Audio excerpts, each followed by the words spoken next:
consecutive seasons in the British Porsche One-Make Championship.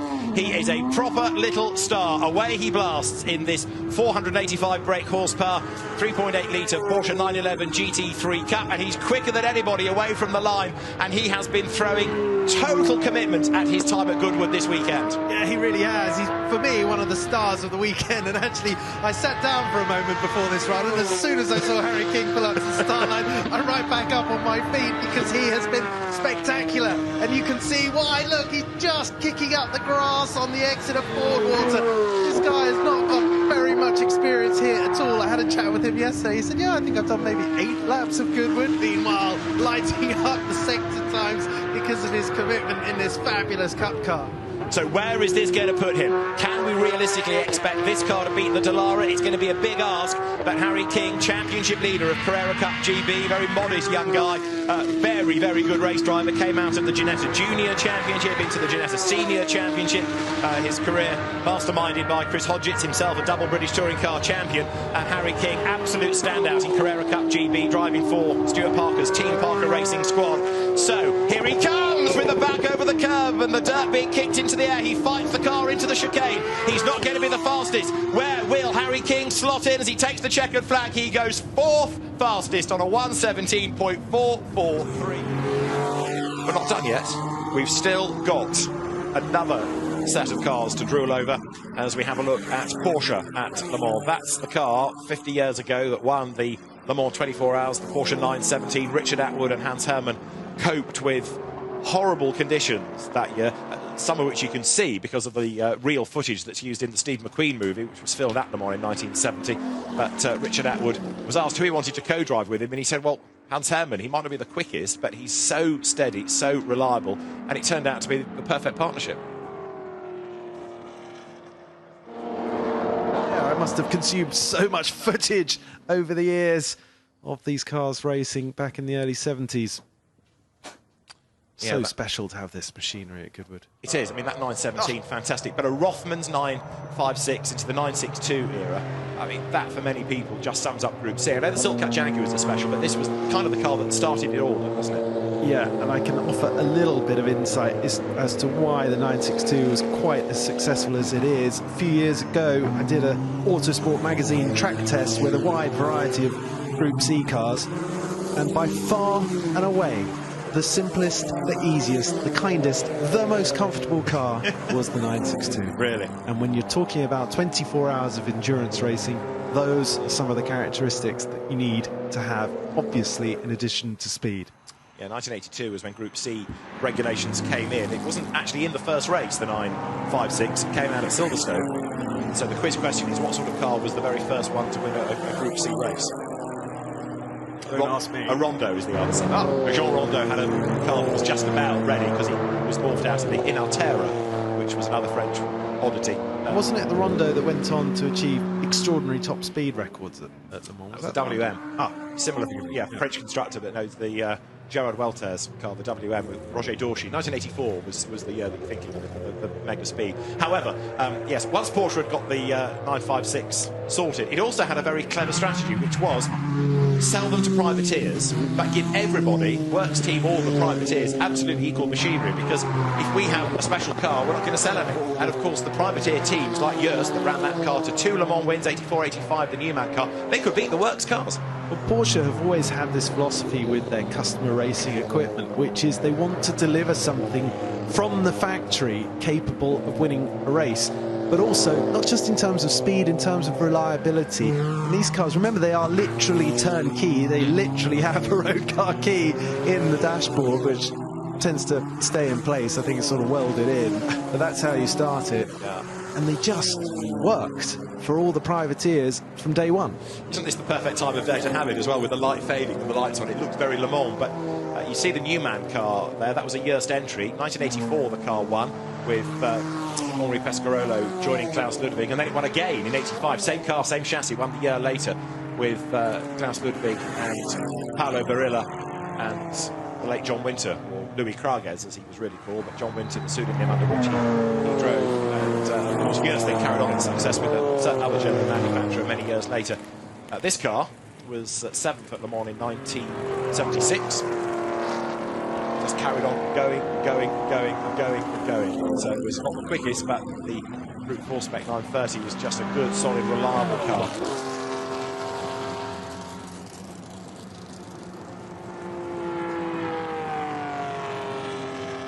Fantastic sounds as well as sights here. Just so evocative, isn't it? I feel like I'm back in the Steve McQueen movie right now. It's wonderful. And there, Heiko Osman's Group B Spec 930. So that car came with a proper international sports car heritage to it.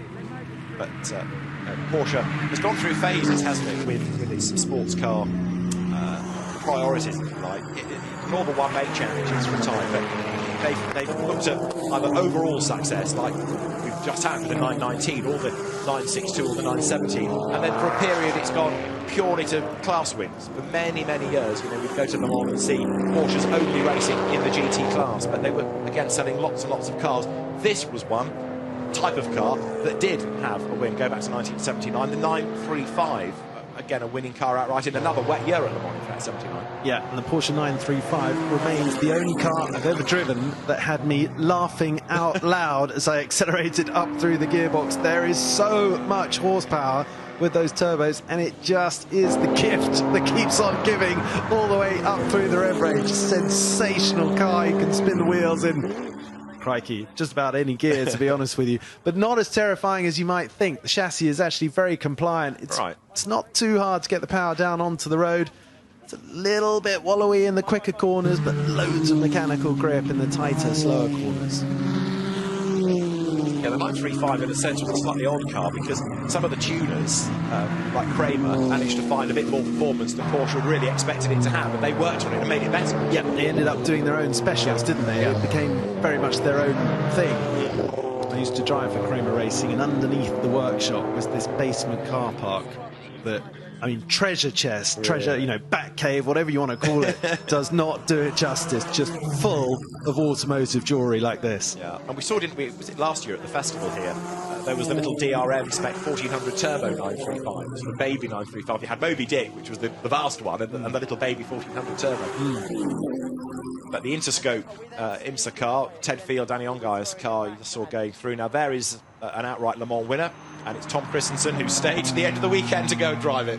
Brilliant. He's earning his money this weekend, hasn't he? Has he actually been off the circuit yet? I'm not sure. The only thing we've not really seen of him was the TT celebration, but yeah, he has been busy. But he loves Goodwood, and you know, he's a great character. I reckon he's brought some ringers that are wandering around in his race suit with a helmet on. He's hustling on the safety car, isn't he? He is, yeah. Actually, a lot of the drivers in the various demonstrations this weekend have been saying how grateful they were that the safety car driver is absolutely on it and pushing on, giving them, in turn, a chance to push on. And Tom does, and he comes up alongside.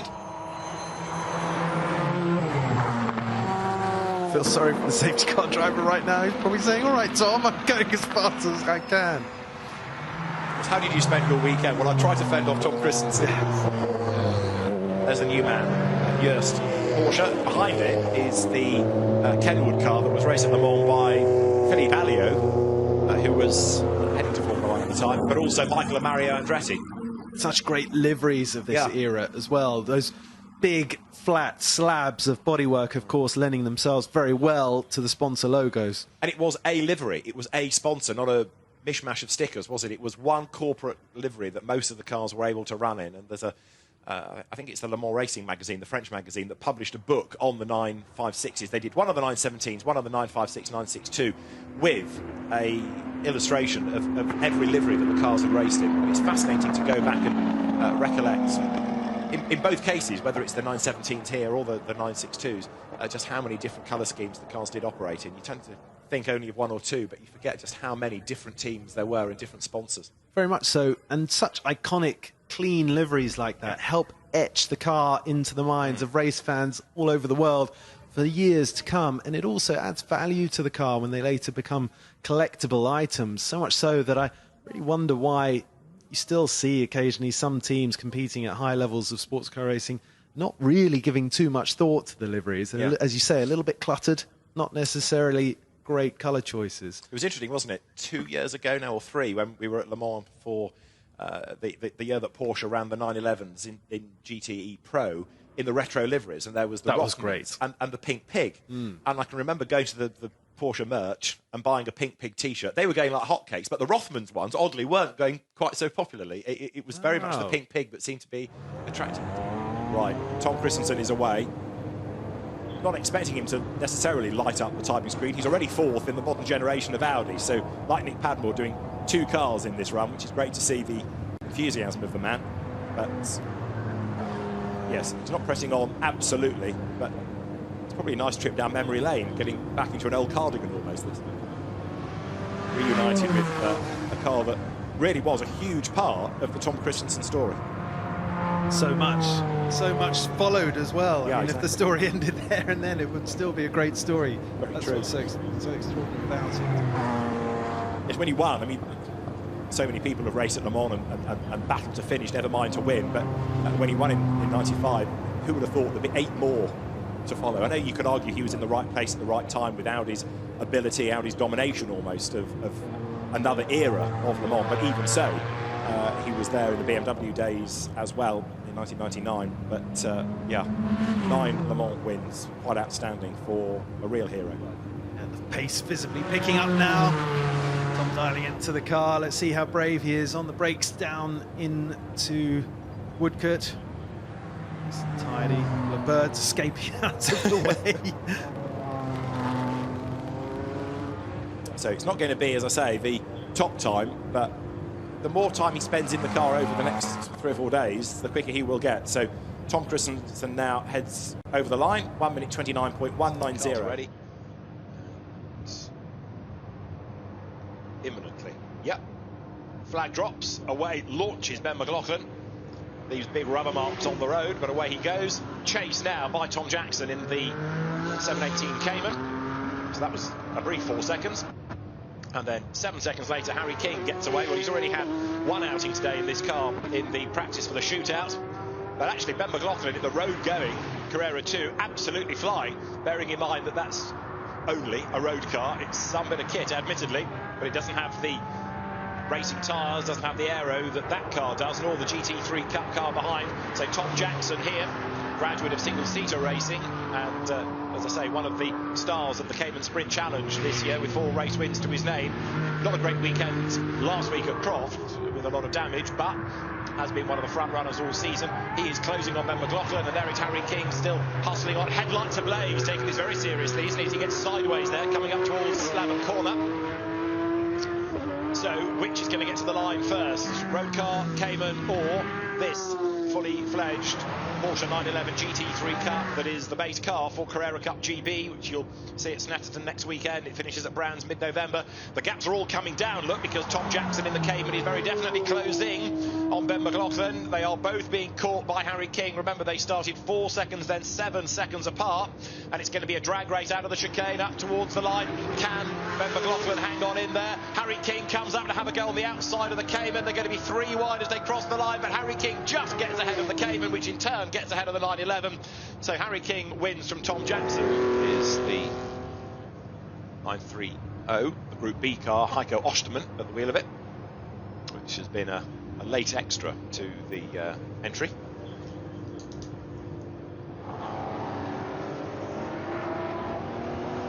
Porsches struggled at Le Mans, for example, didn't get a 6th in 1967, and this particular car third overall, in fact, to win the 2-litre class in the Sebring 12 Hours of 1967.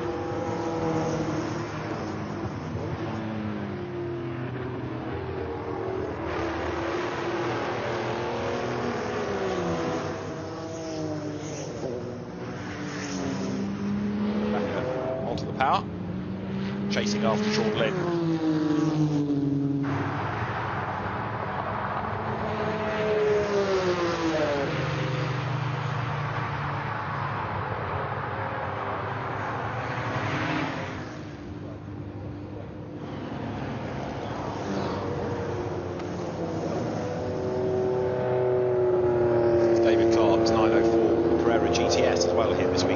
Some of them are static display, some of them are circulating. And the intention was, in fact, the 919 hybrid would run at one point, so maybe that's going to be later on in the weekend. That car will be... Great packaging there. Oh, next off the line, yeah, the hybrid, the Porsche Panamera hybrid. Great powertrain there. Of course, the look of the Panamera split some people, but it's really evolved through the years now. We have a great, different models, and the e-hybrid is a very, very quick car. Yeah, I mean, Porsche have managed to get their electric powertrains, both their hybrids and, of course, the Taycan, the all-electric car, really at the forefront of engineering development as far as electricity goes. And the result is just, a car that feels and handles like a Porsche should feel and handle. And this one, of course, best of both worlds. Twin-turbo V8 engine and that 100-kilowatt electric engine to supplement. Yeah, look at those calipers. I love that colour. It's a hint of lime green there, kicking through. And I think the Taycan is also in the lineup as well, and the Turbo S, which is a little bit of an odd name for a fully electric car, but I think Porsche decided to keep with that naming convention throughout their whole range. Yeah, that's right. But it just goes to show how well they've that they've assimilated electricity into their range and into their lineup. At the front, that's normal, but to deliver the kind of pace that he extracted from it, and he's doing the same thing again now, 24.9. That is seriously quick. It is indeed. Andre Lotterer, who probably 20 years ago now was racing in the British Formula 3 Championship, part of the Jaguar team alongside James Courtney. There down towards Woodcote Corner goes the David Clark, now Neil Yarney Porsche, the 904 Carrera GTS, 1965 this car dates back to. 11 minutes are still on the clock. 27 cars we have coming to the UK quite soon. And that's a Porsche Taycan. Yeah, that's Porsche Taycan, and at the wheel of that we've got Andre Lotterer, I believe, Formula E. He has a very particular set of skills, and he will find you in his Taycan. So this is quite a car, this car, isn't it, Richard? You've been in this, I think we've both been in this. This is just, everyone raved about the step up and the step change in electric propulsion that this car engendered, but it really did. It wasn't hyperbole. It's an incredible. And of course, moving on to the evergreen, the 911 Turbo S, it just keeps getting better and better and quicker. It's incredible what Porsche have done with the 911 over the years. Each time a new generation comes out, it's kind of blink and you'll miss it changes, but that's for a reason, because why? If it ain't broke, it doesn't need fixing. I was talking to Jason Barlow the other day about this car, and he really couldn't believe how quick it was. He said it was up there in the sort of Bugatti territory of feeling quick, and no surprise there from the turbo. So each car gets one lap on this Michelin Supercar run, and it's all about the brand showcasing what they've got. The sign of racetrack now is that everyone's concerned about where are the overtaking places, whereas the old tracks like this, where it was just a racetrack and overtaking either happened or it didn't. The weather, and was he going to come down and watch the scope? IMSA car, Ted Field, Danny Ongai's car you saw going through. Now there is an outright Le Mans winner. He's hustling on the safety car, isn't he? He is, yeah. Actually, a lot of the drivers in the various demonstrations this weekend have been saying how grateful they were that the safety car driver is absolutely on it and pushing on, giving them in turn a chance to push on. And Tom does, and he comes up alongside. Feel sorry for the safety car driver right now. He's probably saying, all right, Tom, I'm going as fast as I can.